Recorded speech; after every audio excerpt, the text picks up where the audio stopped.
நம்ம எப்போதும் கர்த்தர்கிட்ட மன மகிழ்ச்சியா இருக்கும்போது தேவன் நிச்சயமா நம்ம இருதயத்தின் தேவையெல்லாம் தேவன் நிறைவேற்றுவார்.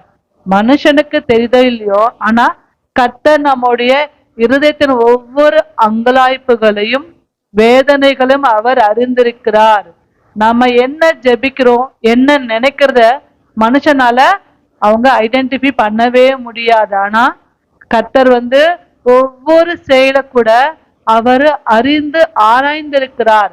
நம்ம இந்த காரியம் பண்ணும்போது இப்படி நடக்குமோன்னு யோசிக்கும் போது கர்த்தர் அந்த தீவினது நம்மளை விலக்கி நம்மளை பாதுகாக்கிறவரா இருக்கிறார். தேவன் மேல நம்ம எப்போதும் மகிழ்ச்சியா இருந்தா கர்த்தர் நிச்சயமா நம்ம தேவைகளை அவர் சந்திப்பார்.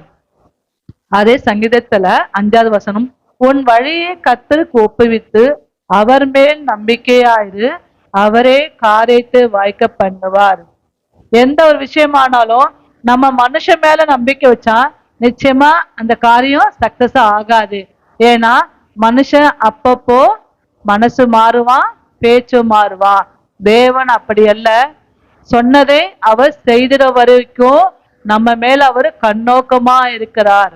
நிச்சயமா நம்ம எந்த ஒரு விஷயமானாலும் ஆண்டவரை நம்பிக்கை, ஆண்டவரே இந்த காரியத்தை நீங்க தான்ப்பா செய்யணும்ட்டு முழு மனசா ஒப்பு கொடுக்கும் போது அவரே அந்த காரியத்திற்காக இறங்கி நம்மோட ஒரு உதவி செய்வார்.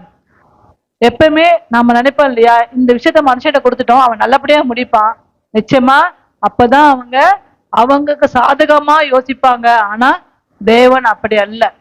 நமக்காக எல்லா நேரத்திலையும் நம்ம மகன் கஷ்டப்படக்கூடாதுன்ட்டு அவர் நினைக்கும் போது அந்த காரியத்துக்காக நம்மோடு இருப்பாரு.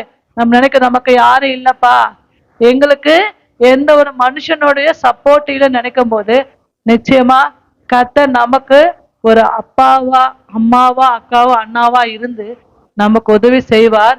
அவருக்காக நம்ம முழு மனசா ஒப்பு கொடுக்கணும். எந்த விஷயமானாலும் அறகுறையா பாதி மனுஷங்கிட்டையும் பாதி கடவுள்கிட்ட ஒப்பு கொடுக்கும் போது அந்த காரியம் நிச்சயமா சக்சஸ் ஆகாது.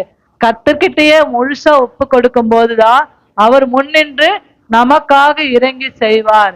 எல்லா விஷயத்தையுமே நம்ம தேவனுக்கு ஒப்பு கொடுக்கும் போது கர்த்தர் நமக்கோடு இருந்து நம்ம குடும்பத்தாரோடு இருந்து ஒவ்வொரு செயலும் செய்யும் போது நம்ம கர்த்தர்கிட்ட மன மகிழ்ச்சியா இருப்போம். அவரே காரியத்தை வாய்க்க பண்ணுவார். இந்த சங்கீதத்தை கூட தேவன் ஆசீர்வதிப்பாராக.